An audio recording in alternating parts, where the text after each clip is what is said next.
وانت يا استاذ انت ازاي واخد الاجازه بقالك اسبوعين والنتيجه بتاعتك لسه ما طلعتش؟ ومين قال لحضرتك ان هي لسه ما طلعتش؟ يعني طلعت؟ ايوه، النتيجة طلعت. وما قلتليش ليه انها طلعت؟ ما هو حضرتك ما سألتيش. انت هتقعد تاخد وتدي معايا في الكلام؟ قوم فز وريني الشهاده اما اشوف انت حببت ايه. حاضر يا ماما.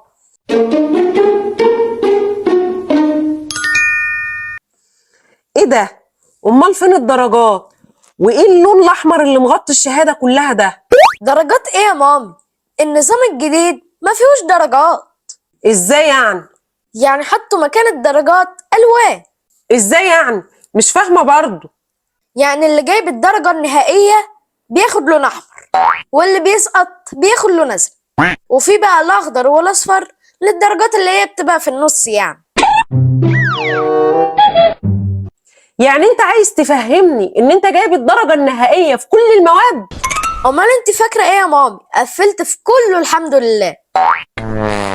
طب الحمد لله يا حبيب مامي، طول عمري بقول عليك عبقري.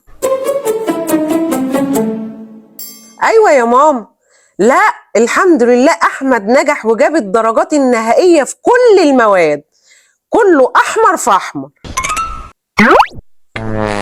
ايه؟ يعني اللي بيجيب الدرجه النهائيه بيبقى جايب ازرق في ازرق، واللي بيجيب احمر في احمر بيبقى ساقط في كل المواد؟